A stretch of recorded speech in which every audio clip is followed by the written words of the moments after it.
Well, hello there. Hi there, everybody. Friends, lovers, thank you for joining us. Happy Sunday. This is 5 Minutes with Robert and Amy, Nasir, and you. And we are glad you are here. Today is Sunday, July 30th, 2023, the 211th day of this, your best year yet.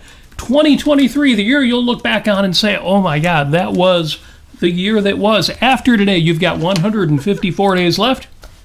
That was the year that was. That was the year that was. It sounds very A is A. I don't know where that expression comes from.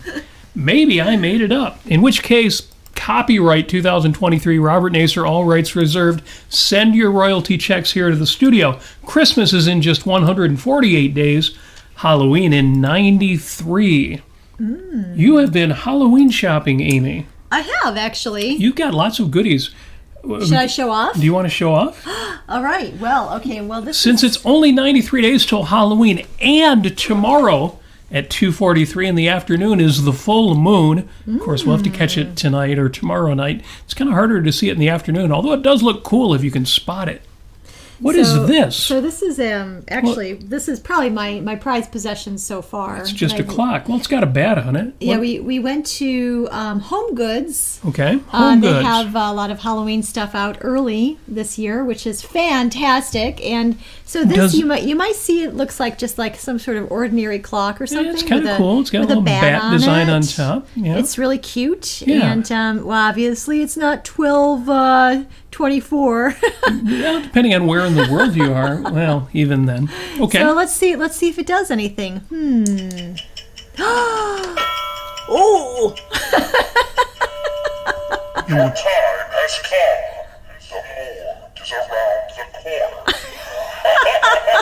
The morgue is around the corner. Morgue is around the corner. Sounds like we might need to know that. All right. So maybe later I can do it. Maybe it'll say something else later on. At a different time. Yeah, that would make sense. At a different time. Are you going to show off more or do those throughout the show? Oh, no, I mean that's about it. I mean there was something else I've already put into the other thing which I really love, but I have this this came from two different places. So this is a spooky cup with just a bat in it. Oh, on the inside. Yeah, on the inside it's you a can bat. be horrified when you start drinking. Oh, you'll be Very sterilized with fear. Sterilized with fear. And then I have this, which is a teapot to go with it. Very nice. Look at this witch. Nice witchy there. It's really beautiful. This I got at Home Goods as well. Home Goods. And on the other side, it's got a nice raven here. And it looks like a functional teapot, and I think it is. At least I think so. Nice. Yeah. So very, very lovely. I'll have some nice tea. Yeah, I guess we'll show off more later or on another show. But there are throw blankets and other decorations. Oh, right. Yeah. I'd have to get up to get the rest of it. But trust me, we got good stuff. More is coming. Halloween is in just 93 days. Whoa. And again, the full moon is tomorrow afternoon. You might catch it in the daytime. I love seeing a full moon in the daytime. Otherwise, tonight, tomorrow night, it's one of those super moons. So definitely catch that. And real quick, on this date, July 30th, it is July 30th. Well, we missed July 29th. I don't normally do this, but I've got to say yesterday, a happy 70th birthday to Geddy Lee.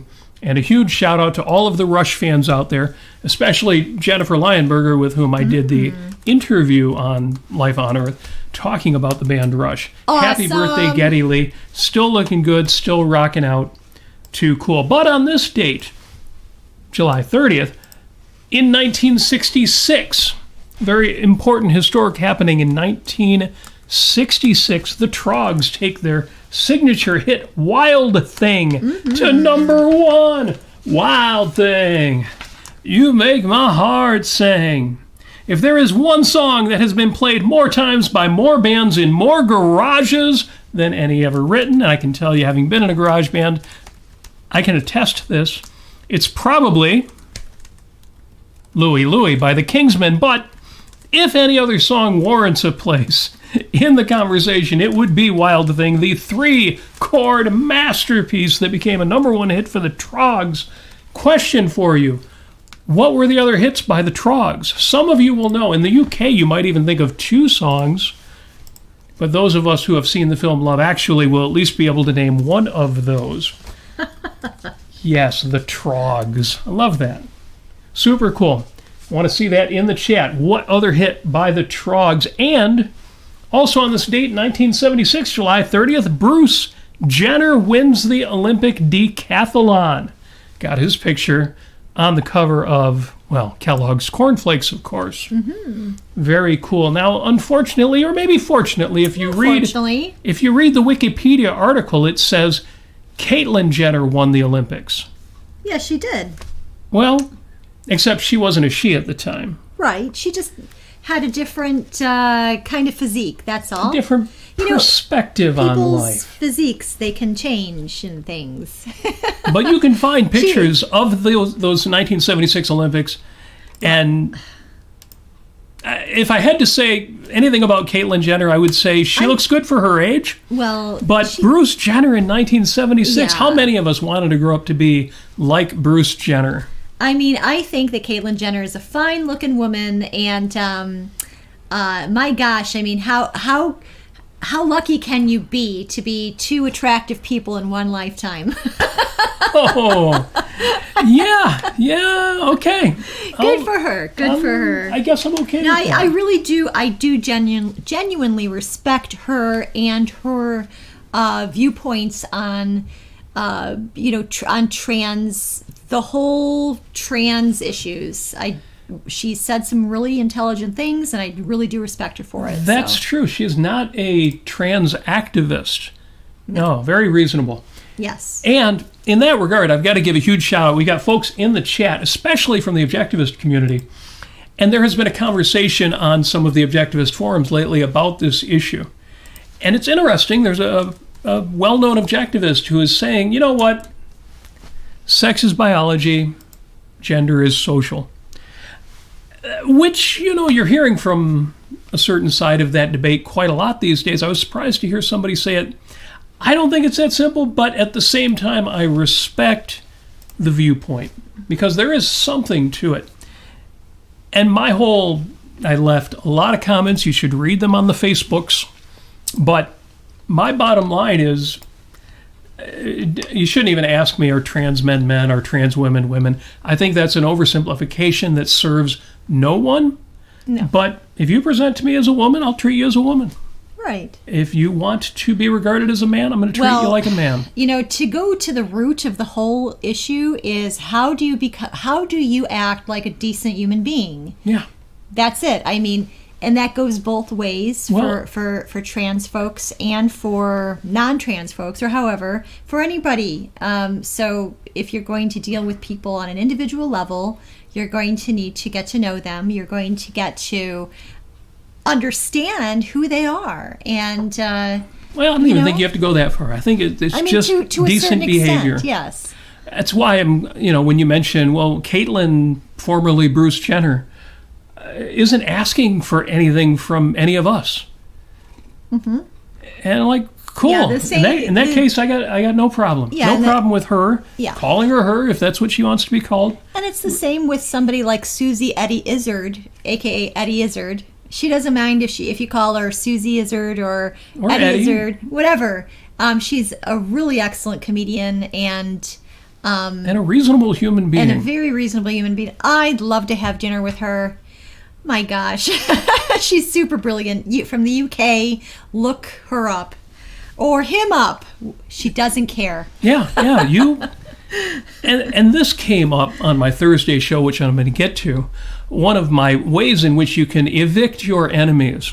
Well, we'll talk about that. But one of my bits of advice was, ask them, talk to them, engage with them, and ask them this question. Do you want me to blindly follow you and do whatever you say? Or do you want me to act on my own first-hand judgment? Well, and the thing is that when you do act on your first-hand judgment, you act in a way that is meaningful towards yourself and towards the other person. So you're respecting yourself, you're respecting the other person. Of course, you don't want anybody to follow you blindly. And if you do, then that's, I would I would suggest rethinking that, because it's just not a good way to have a relationship. But it is any a good, kind. but it is a good clue in how to handle that kind of relationship. Yes. If somebody says to you something that doesn't jibe with what you think, in this case, if somebody says to you, say I'm a transsexual woman and you have to think of me that way. Not just you have to be polite and refer to me that way, but this is how you have to think about me. As soon as somebody says to you, override your own judgment, your own thinking, Right. and think what I want you to think, then you can just say, "Oh, excuse me, I'm no longer in a relationship with this person Right. on this planet. You go do your own thing. Leave me the hell alone." But when somebody comes up to you, gets in your face, points at you, and is confrontational in any way, in any context, Yeah. what they're really saying is, I am not going to assume that you're a reasonable person. I'm going to assume the worst of you. Or even if I assume you are a reasonable person, but you're not willing to be one. Right. It's not even a matter of assuming that. Just that behavior in any way. As soon as somebody says, "Shut off of this," Right. to you people listening on the podcast, I'm pointing my finger at my brain, more Brain. or less. It's in there. As soon as somebody says, "Yeah, ignore what you think and do what I say," or even worse, think what I say you should think. Obey my dog. Obey my dog. You Zoolander fans will know that reference. Speaking of Zoolander and movies, a happy birthday. A huge shout out to Arnold Schwarzenegger, who turns 76 years old today. And I love that the chat is active, but I want to hear from you in the chat. Your favorite Schwarzenegger film. Amy, what's your favorite Arnold Schwarzenegger movie? I like the film that where you can crush your enemies, see them driven before you, and hear the lamentations of their women. Which, of course, would be Conan the Barbarian. We talked about this earlier when I found out that it was Arnold's birthday. 76 years old today, still going strong. And Amy said, "Yeah, my favorite film would be It's Conan." Conan. I'm like, I don't even remember that movie, so we're going to have to bring that up and watch it this week. It's an awful movie. It's Is it awful? terrible. Maybe we shouldn't watch It's awful. But I it should but it is say your favorite. It is my favorite, and I love Arnold Schwarzenegger in it. He's so, he's so young. He's so impressive. He's it's the kind of movie that I really enjoyed when I was a Nietzschean existentialist. Well, Apollo Zeus is thinking in the same direction, because he says Predator, with Conan being a close second. So, yes, yeah. Well, you got to love that. He was so good at that kind of thing, but he ended up doing so many other things. Yes. For example, Equal to Reality says either Last Action Hero or T2. Well, T2 is on my list, Terminator 2. Yes, Terminator 2 is an amazing film. It's kind of like Godfather, where the second one is substantially better than the first one, and then nothing else could live up to those two.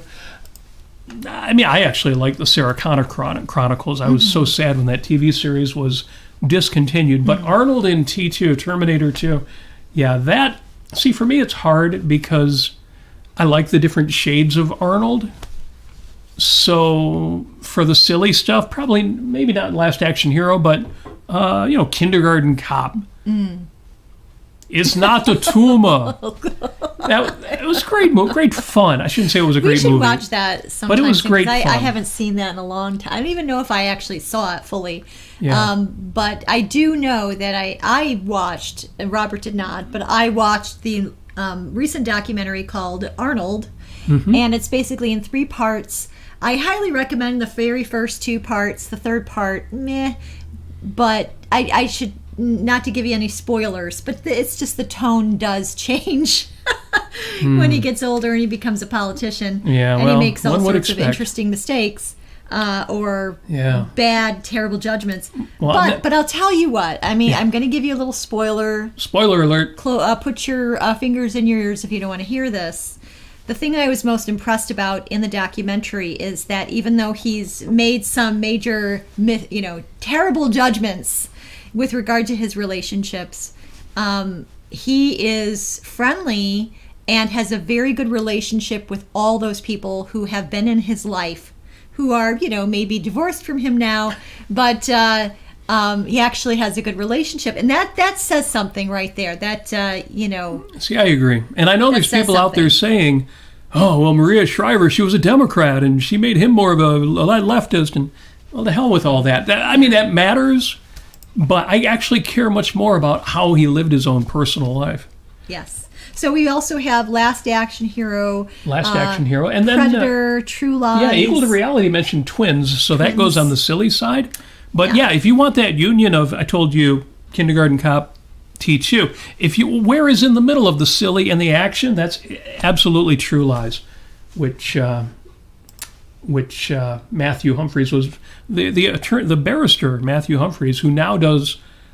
Those of you who follow the ARC UK, you've got to catch Matthew Humphreys as the defending attorney on the mock trials of the Ayn Rand Center UK. But anyway... Yeah, well, I'm going to say that Robert and I, we take credit for discovering Matthew Humphreys. Really? Did we? We do. Oh, cool. Well, he was the one who we had an ARC UK podcast in London last year, and we did a raffle live on the show of the guitar. Yeah, well, Counselor Humphreys won the guitar. He won the guitar, Yeah, and on very top cool. of that, we stayed in touch with him and helped him, get it restrung and all of this other stuff. Oh, It was yeah. a lot of fun. Go online, do another guitar lesson. Jim Ashley says Total Recall is his favorite. Oh. Arnold. Cool. On the silly side, Dale's in with Jingle All the Way.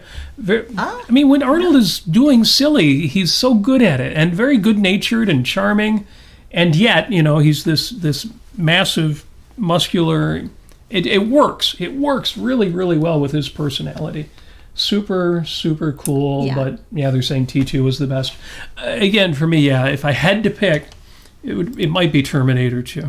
Conan. All right. Well, we'll have to give Conan a watch. So happy. It's such a crazy movie. Happy. See, Echo's in, and she says True Lies. See, the only thing about True Lies is it's almost a little too much during the seduction scene, but hilarious. It was brilliant. It really was brilliant. Everything about Matthew's that film. in the chat on YouTube. He says, "I still have the guitar, planning to take lessons." Awesome sauce. Woo!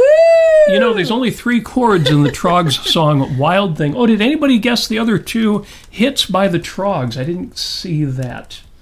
But those of you who have seen the film Love Actually, which I have to admit is not my favorite Christmas film, Love Actually, I like yeah. parts of it. I mean, Dale mentions Jingle All the Way. I probably like that better than Love Actually, but there is the sequence in Love Actually where our musician remakes what's that song again? the Troggs song. Yeah. I feel it in my fingers. I feel it in my toes. Yes. Yeah, that's... Yes, Love is All Around, which they changed to Christmas is All Around, I think. Bill Nighy. Yeah, Yes. Bill Nighy's rock and roll Christmas is character. all around us. So that was the other big Troggs hit in the United States. He was so funny. Yeah, I guess I like that scene with Bill Nighy. he's the best part of the film. Yes. He might be the only good part of the film.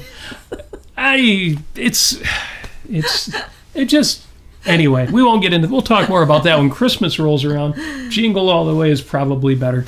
But yeah, Bill Nighy is brilliant in that role. The third song by the Troggs was A Girl Like You, which to me is a Smithereens song from the 80s, but that's not the same song. Oh, it's not the same song. Not the same song. Yeah.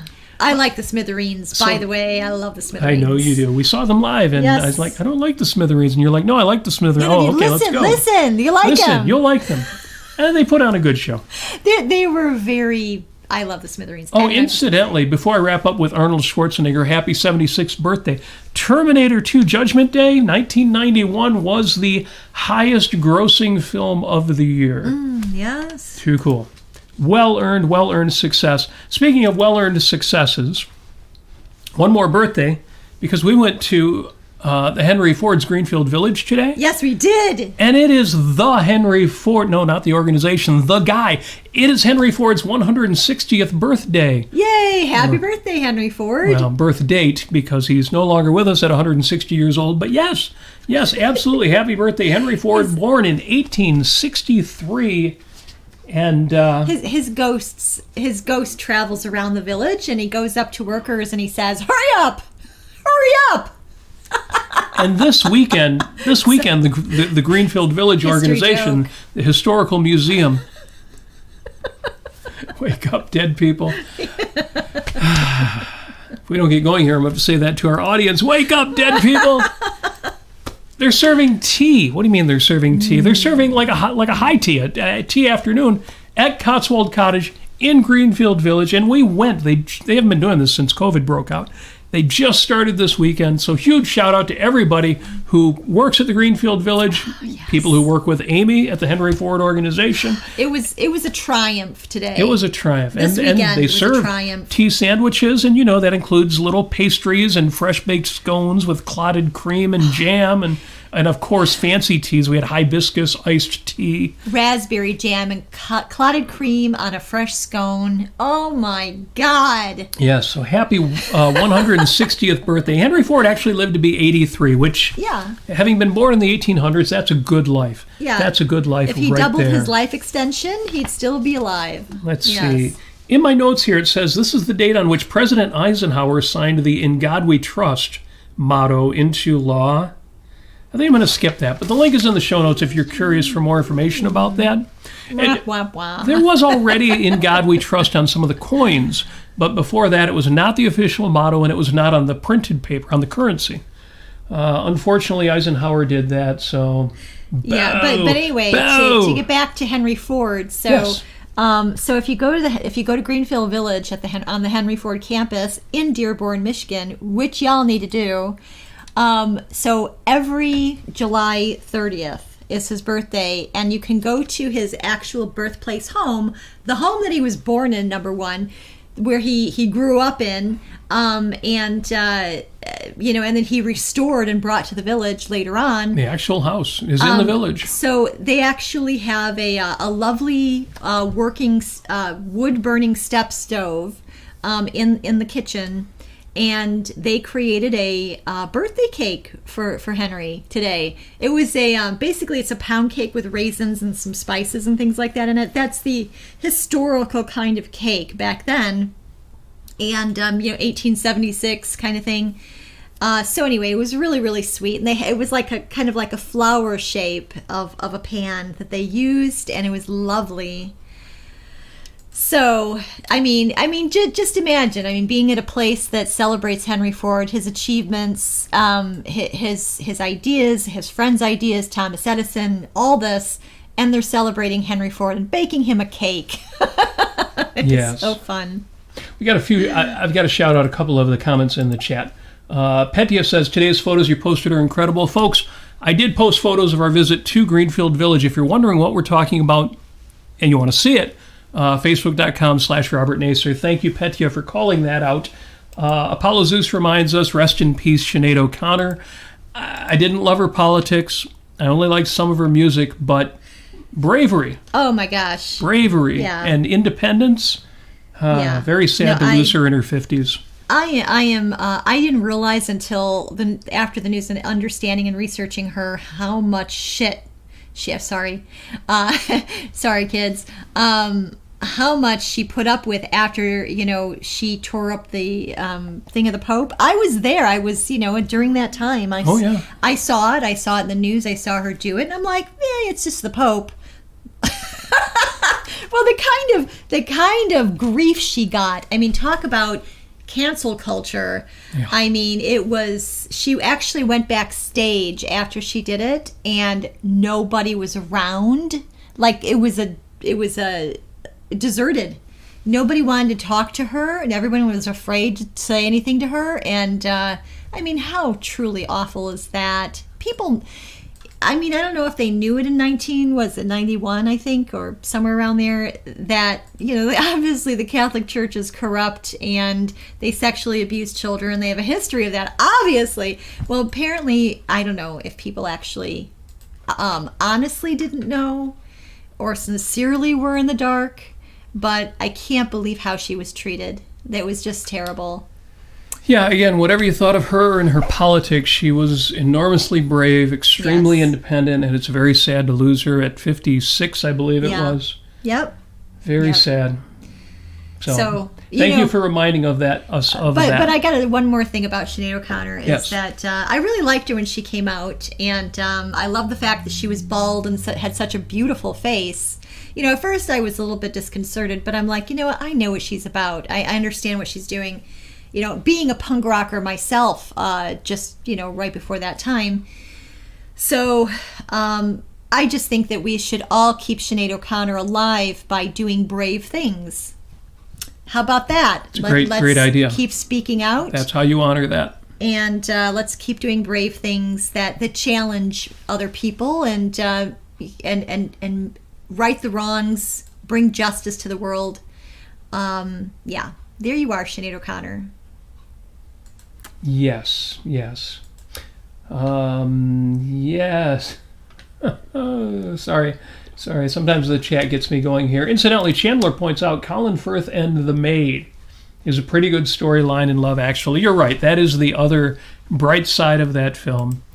Yes. You know, some people would say the body doubles or porn stars, depending on how you look at it.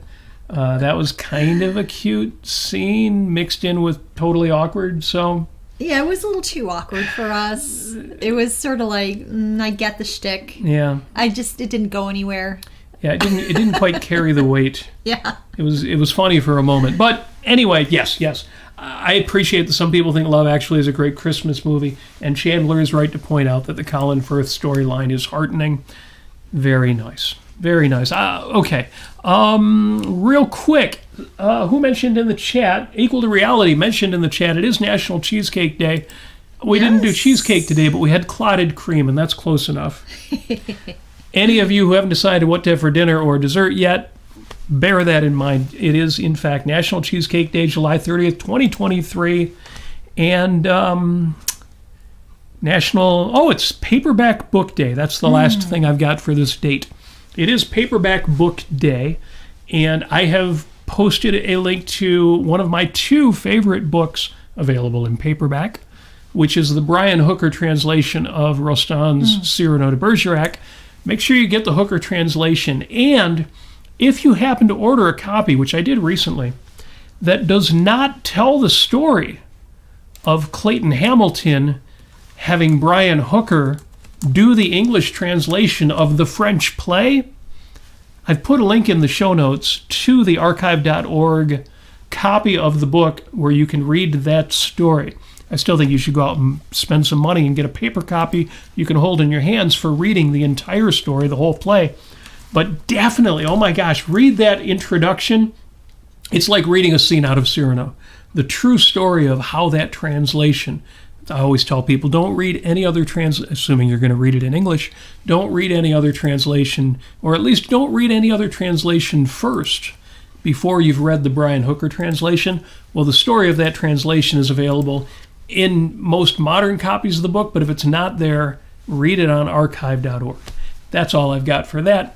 Definitely paperbacks, celebrate them, read them. You know, you don't want to sit with your Kindle or like your earphones on listening to an audiobook while you lay in the bathtub. There's nothing like holding dead trees in your hand to do that reading. Well, you know, we actually visited a used bookstore with a whole bunch of old paperbacks and books and everything. And I didn't buy anything, but I did, in fact, go up to some of the old books and just kind of, open them up and you kind of smell them. You're like, ooh, old book scent. I love it. Yes. Yeah, that's fun. Dawn Treader in Ann Arbor, Michigan, if you get a chance. As used bookstores go, it's as good as it gets. Yeah. Good stuff. And Sam Heyer in the chat, by the way, on the Facebook side is sharing more about Sinead O'Connor. There are some sad stories there. Yeah. Including, she's known for the Prince song, Nothing Compares to You.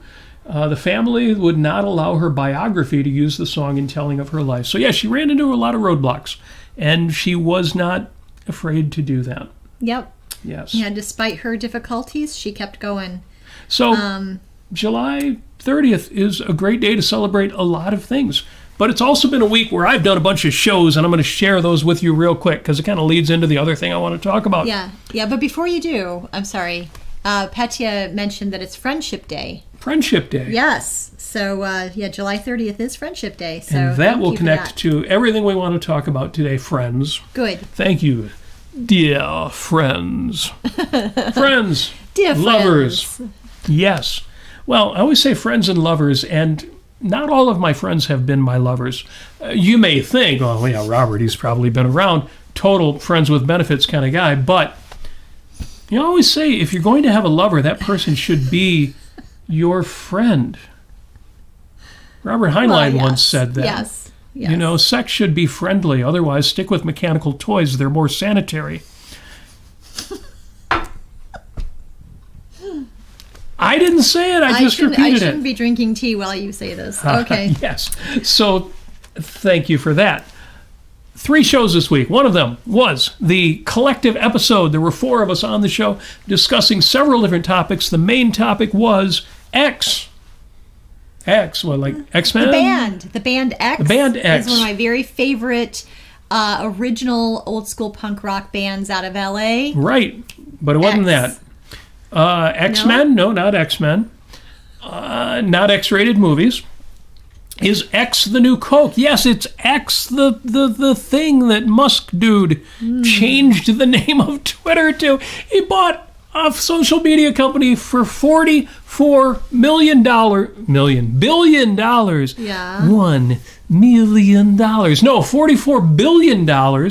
Trust me, I know, because I bought a bunch of that stock when I knew he was going to buy it. Made me a ton of money. And then he went private. Now I can't make any more money off of him.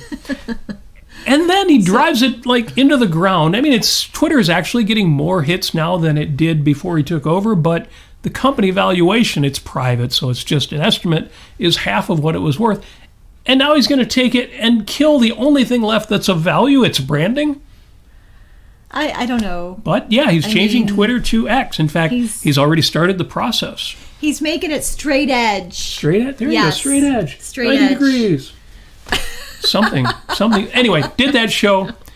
If you go to look at that show, I thought it was a pretty good episode. You may wonder why. If you look, it's only got a few hundred views.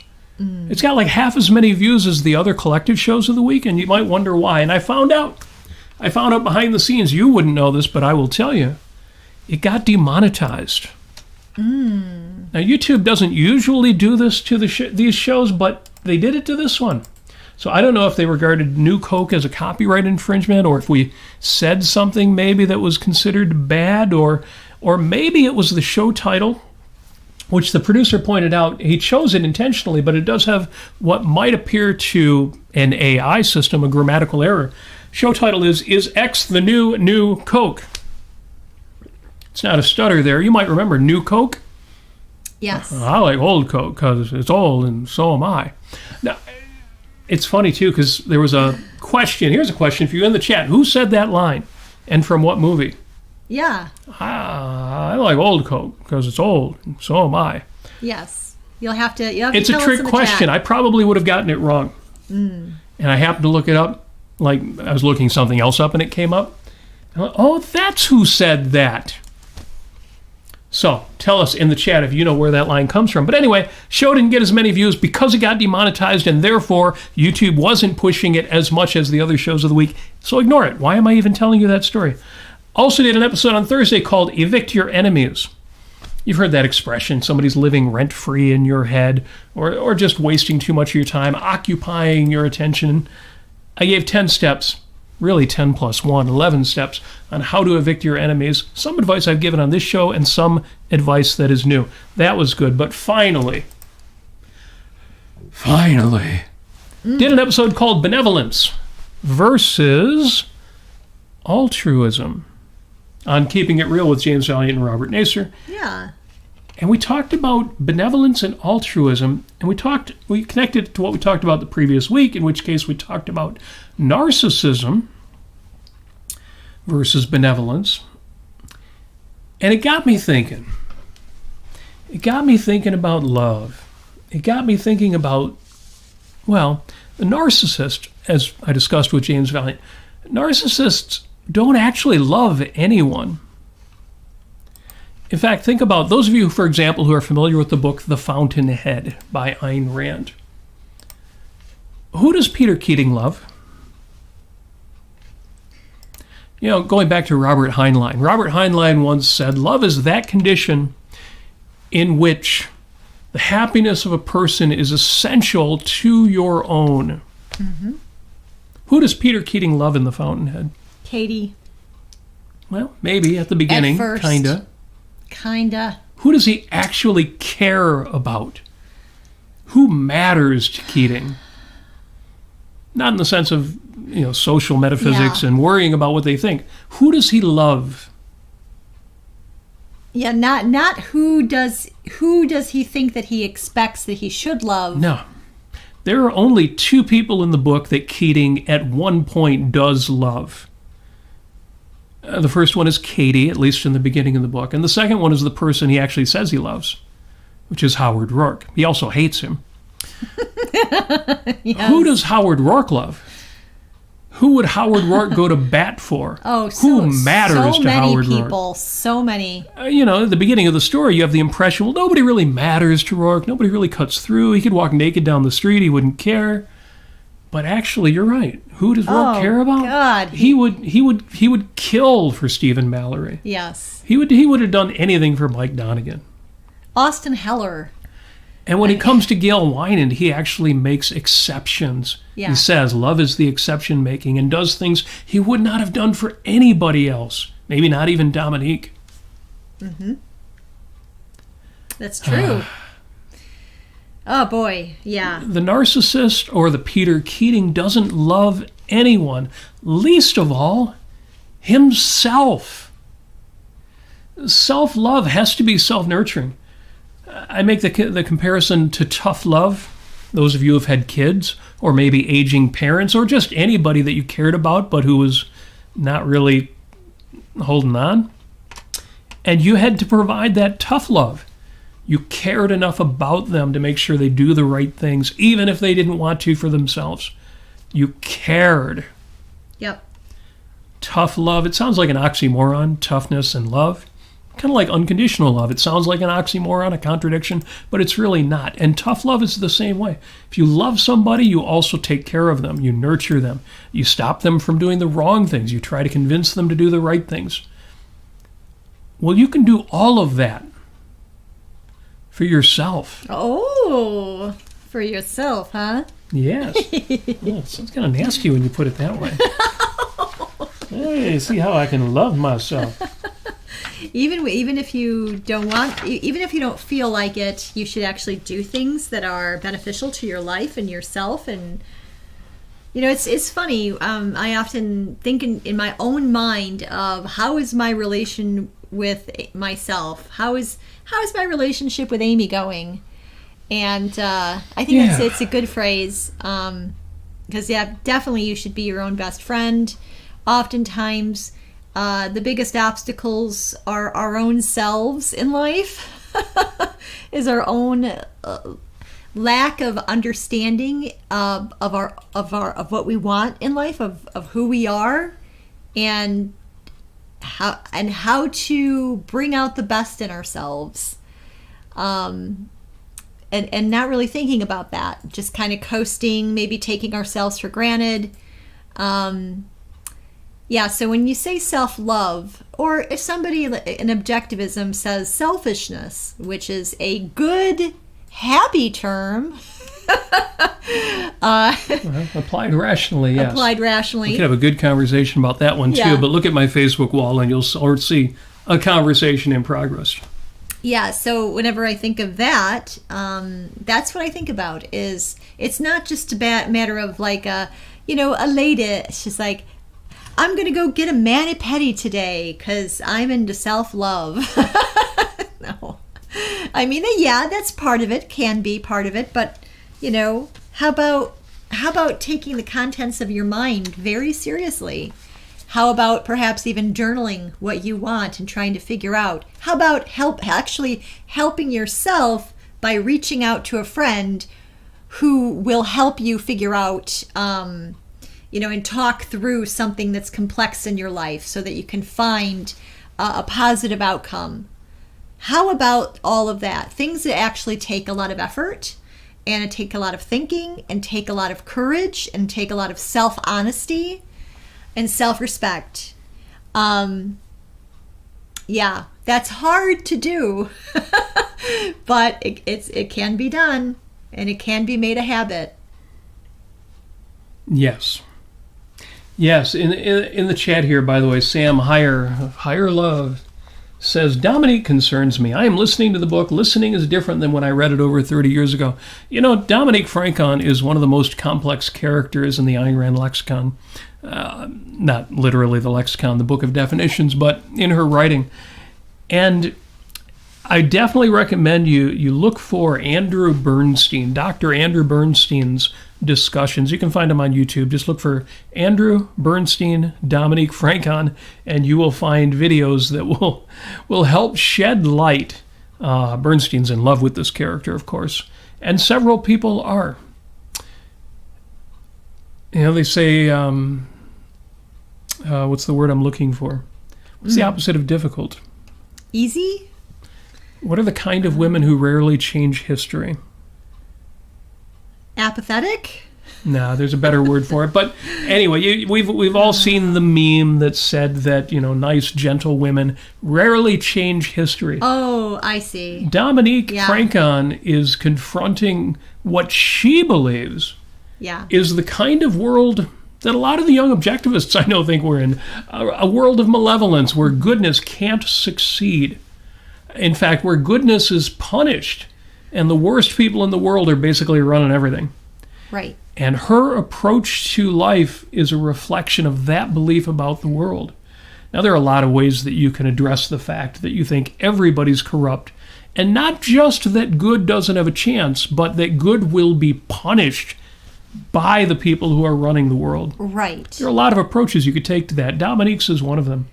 Minor clue, as Ayn Rand once said, Dominique is myself in a bad mood. Yeah. Well, bad mood is an under-exaggeration. You, in your lowest moments of thinking that, this world isn't for me. It's not because the world is metaphysically corrupt.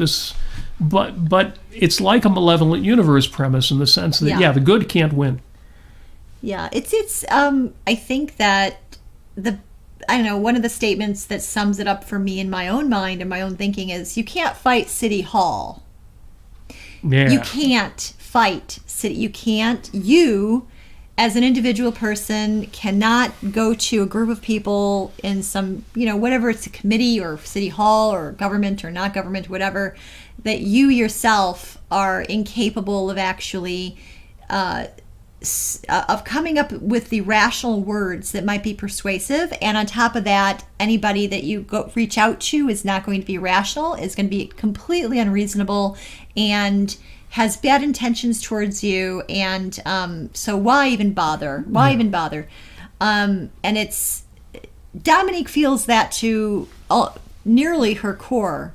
She is a valuer. She's a writer. She's a thinker. She's extremely courageous, and she points out this kind of, what she does is she holds a mirror up to what she thinks the world is. Right. She's not going to let evil get away with it.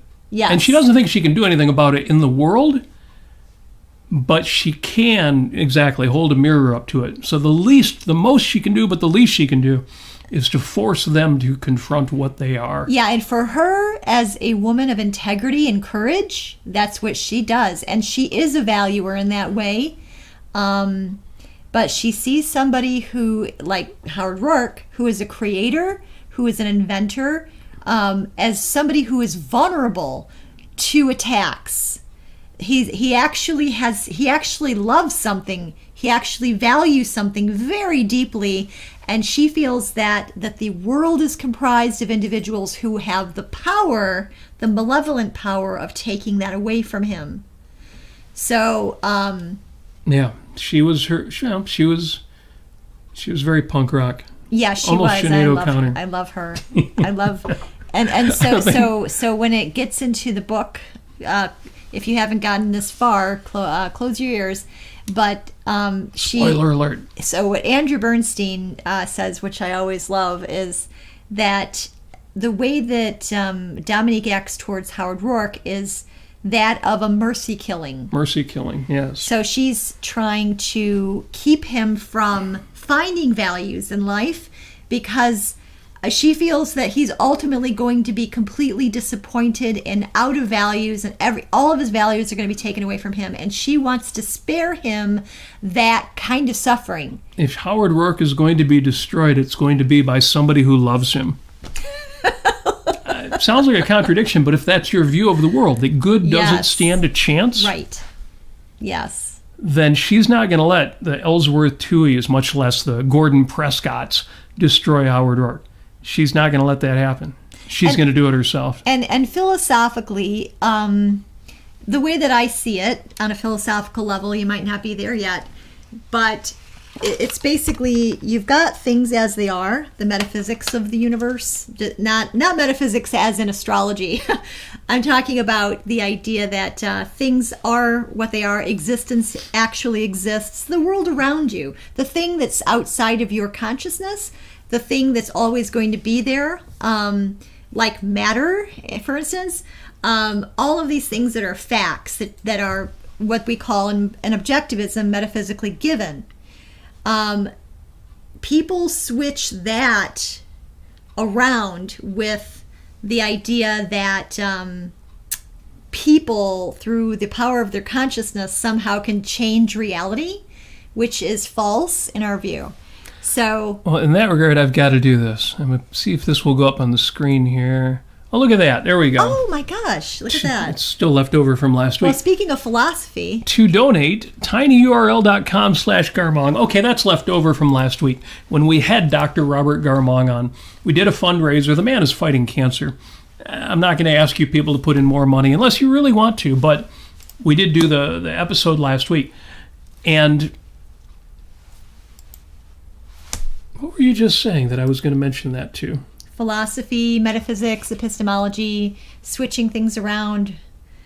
Nope, totally lost my train of thought there. But it's still a good idea to remind you that, yes, Robert Garmong's fundraiser is still going on. Yeah, so Robert Garmong is a philosopher. Yes.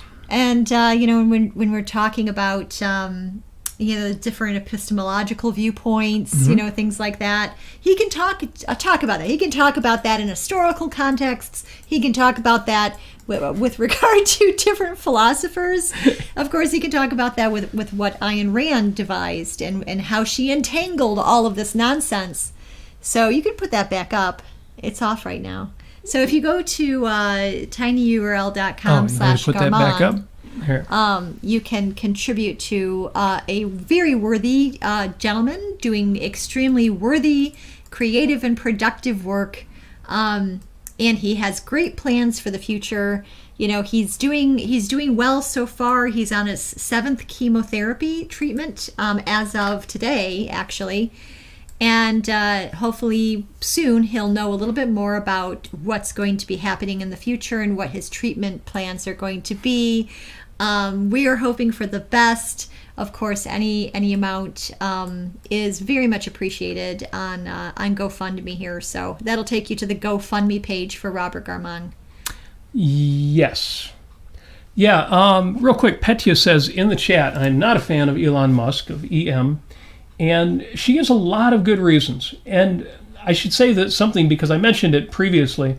What I like about Elon Musk is very immature of me. What I like about Elon Musk, first of all, I have condemned Elon Musk. I have condemned him because he has set back electric vehicles by getting the government involved, by creating a company that relied so much, not just on subsidies, but on regulating the fossil fuel automobile industry. I have criticized Elon Musk for a lot of things. That's probably the worst of them, but there are a lot of reasons to criticize Elon Musk.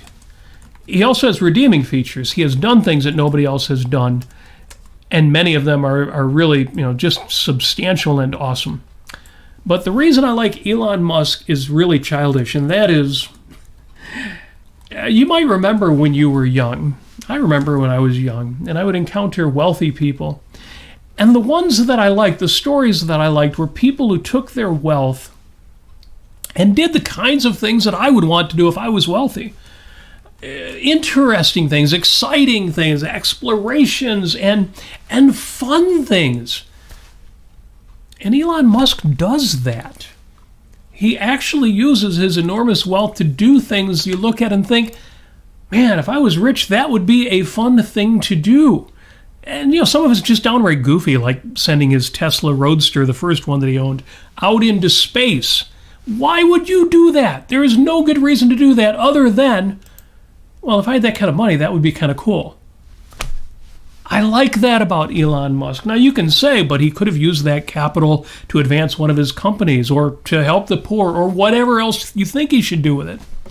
No, I'm digging it. I like it.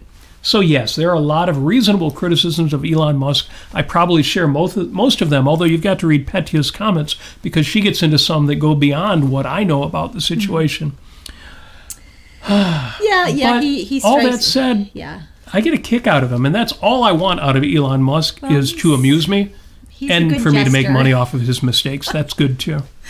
Yeah, I mean, it's unfortunate that he isn't a man of principles, but sometimes you think that he might have been, but he's not. In that regard, though, to me, and this might be the final point I want to make since we're talking about love and self-love, is he's like Schwarzenegger.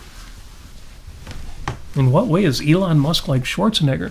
Well, a topic that comes up a lot is what should we think about people of mixed character but enormous talent?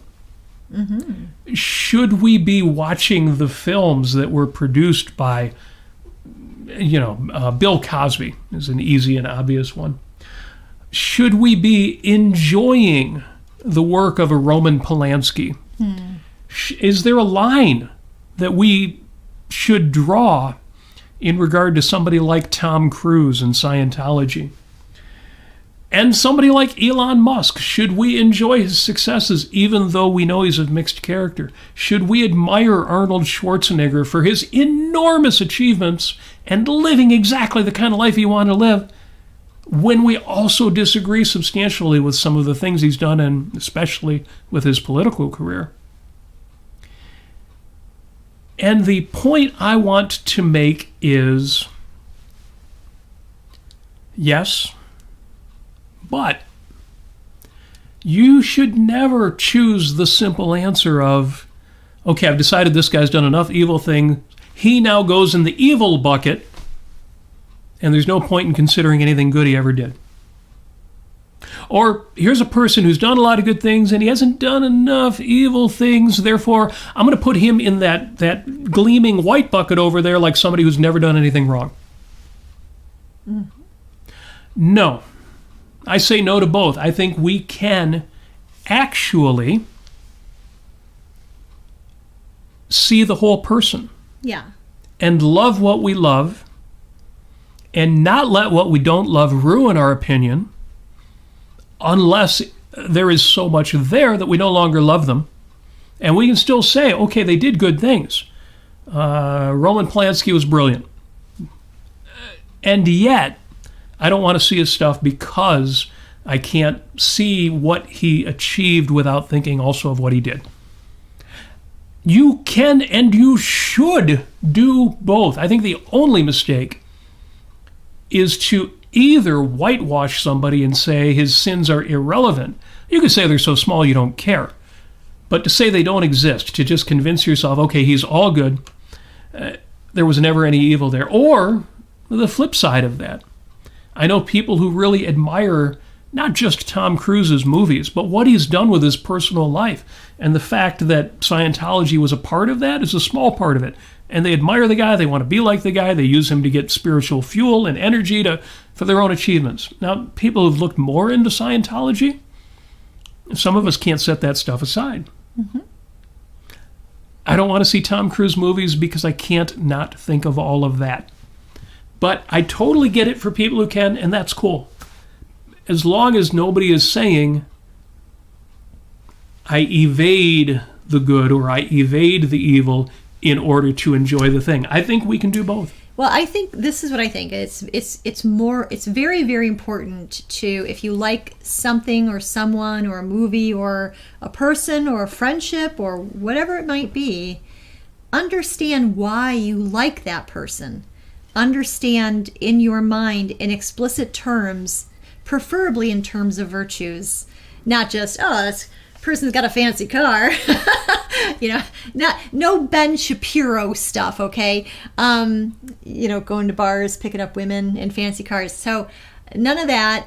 But in terms of honesty, integrity, is this person productive? Does this person earn more than they consume? Are they maybe even innovative, perhaps? Do they apply their creative reasoning abilities to their job? Do they have a hobby that I really, really admire them for having? Do I like their epistemology? I mean, if you really get into it, do I like the way they think? Do I like their sense of life? Do I like their approach to the world? Do I like that? And and ask yourself, what is that approach to the world? What is that? What does that comprise of? How is this person honest? How is this person? How does this person value justice, for instance? Whatever it may be, know in your mind those explicit terms about why you like that person, preferably with your close friendships, with your friends and family. Understand that. That's actually the most important thing. Tom Cruise, whatever. That's fine if you want to have a conversation with somebody. But again, yeah, you're right, Robert. You need to understand... You need to keep context, and you need to understand for what reasons do you like a movie star or a movie, or the context that you have. Somebody, I was talking about Henry Ford online, and somebody said, yeah, I saw a biography of him recently, and really questionable issues in there with his character, and I kind of decided that his virtues are what really matter. And I appreciate that. But I think we can actually look at what Henry Ford did that you would regard as questionable and still say, great man, great life, much for us to learn and enjoy and appreciate about him. And the fact that he held the opinions he did, for example, about the German experiment. By the time he died, that was only 2 years after the end of World War II. He knew as much as he knew. He had the experiences he had. He reached the conclusions he did. Some of them I regard as mistaken. And I can actually do that. I can actually say, well, here's where I think Henry Ford was wrong. And here are the 15 things that I admire about him. And I can enjoy and admire him in that way. Now, I know there are some people who say, let me switch topics to something directly related to make the point. Forgiveness. Mm-hmm. There are people who say, you need to forgive. This comes up on Ted Lasso, and I think they're actually wrong about it, but I get the point. You need to forgive, like Jamie Tart needs to forgive his father. And Jamie Tart says to Ted Lasso, well, I'm not going to give him that. And Ted Lasso says, no, you're not going to give him that. You're going to do that for yourself. So you're not carrying around that baggage. I get that logic, that idea of you forgive people so you're not carrying around the anger. But I've found that's not necessary, and I don't even think it's ideal. No. I think that you can let go of anger and still keep the evaluation without letting it churn, without letting it tear you up. And in mixed cases, you can even keep the disappointment or anger at somebody who you like and not have to evade it in order to still have the affection and admiration.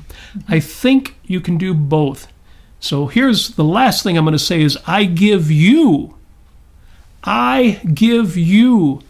permission to do both. To let go of the baggage without evading the facts. You can do both. You're up for it. I know you're up for it. I've learned to do it. I think it's the best way. I think you can too. Bottom line is, you love people for what you love about them. You help them with the things they may need help with, want help with, willing to be helped with. The things you can't change, you don't try to change. And again, I'm going to say, turn it around and do that to yourself. It's what I'm trying to do in my own self-love. Jim Ashley, of course, will make a joke about that, and he's right to do that, but not that kind of self-love. And that's why my Post-it note for the week says, be good to yourself. But by be good to yourself, I don't mean just be nice to yourself all the time and look in the mirror and say nice things. You should do that, incidentally. You should look in the mirror and say nice things, empowering things. But if you are being good to your kids, would that mean give them ice cream 3 times a day and let them do whatever they want? No. And that's not what being good to yourself means either. That's why my other Post-it note, yes, I have 2. My other Post-it note's a little more punk rock. It just says tough love. In other words, remember, if you're going to love yourself, well, you got to love yourself the same way you would love your kids or your parents or anybody else that you're responsible for. So give yourself that tough love. If somebody wasn't doing the right stuff, you would tell them, hey, man, you're not doing the right stuff. Is there something I can do to help you get back on track? So that too. Thank you. Thank you for joining us. We're running a little bit long. Mm-hmm. Amy, is there anything else that you wanted to discuss before I kind of put a bow on this? Well, yeah, there's more to say about Henry Ford and his life. I'll just say, yeah, of course he made mistakes. He took on a crap load of stuff, all right?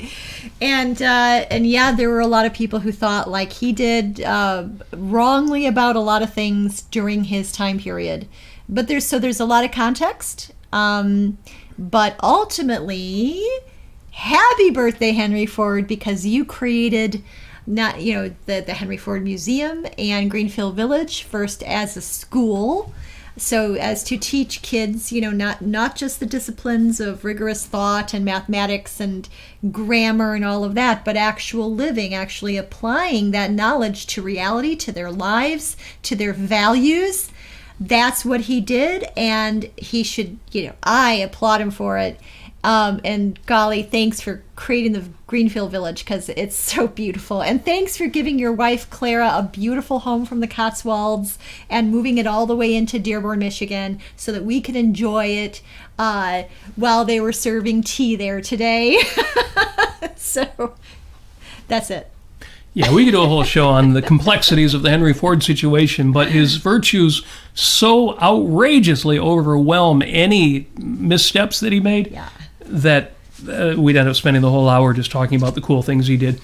I've got a couple links in the show. 2 articles. One of them, a 7-step prescription for self-love. Read through that. Those 7 steps are easy. The author acknowledges all you need to do is remember 2 or 3 of these and you've gotten something out of it. I love that approach. The second link is by Gina Gorlin, A Call to Self-Creation. I have recommended this one before. She published this one a little while back at the beginning of COVID, so this would be in 2020. Great essay, a little bit longer, but even more valuable. You should read that one as well. Shout out to everybody in the chat. There's some great comments in the chat that I haven't covered because there's so much good stuff going on. Incidentally, if you're catching this on YouTube after the fact, the chat will disappear after the show. YouTube does this to everybody, I think. You won't see it until tomorrow. So if you want to catch up on those chat comments, take another look tomorrow, and they will all reappear magically. On Facebook, it's not an issue. The Facebook stuff does not delay, and so you get to see the comments, for example, by the writer Jim Ashley. And Petya and Sam Heyer and Linda Cordair is in there saying hi as well. Go to cordair.com. Well, they've been sponsoring the ARC UK lately, so I assume they're getting lots of traffic, but they should always be getting traffic from robertnasir.com. Cordair.com will make your day any day that you do that. And that's it. I'm going to leave it there. Look at those 2 essays on self-mastery and on self-love, and make it outstanding. Use a little bit of that tough love on yourself if you need it. I know I do, so that you can be good to yourself. The audio-only listeners, I'm holding up the note cards. Okay, so there you go. You know, what the heck is he even talking about? Folks, thank you for joining us. Thank you. Thank you for another episode of 5 Minutes with Robert and Amy Nasir. I should change it to Amy and Robert Nasir. We can put that in alphabetical order. Except then I'm going to make you write all the show notes. Okay. You're the best audience in podcasting. Thank you for joining us. Please leave your suggestions for the show in the 5 Minutes with Robert Nasir Facebook group or in the chat, where we will look at them and fold them up into tiny little bits. And no, I'm kidding. We will definitely take them into heart, especially as we're looking to expand the show, make it bigger, make it better, maybe make it a little shorter for you. If you want to support the show, and some of you already do, thank you for that. You can do that. Patreon.com/Robert Nasir or PayPal.com/Robert Nasir for one-time contributions. Either way, you'll find those links at robertnasir.com. And with that said, that's it. I'm going to wish you a great week. I'm going to wish you all of the love and success that you so completely deserve. You are the best. You are awesome. And that's why we, Amy and I, we're sending you the love. Make it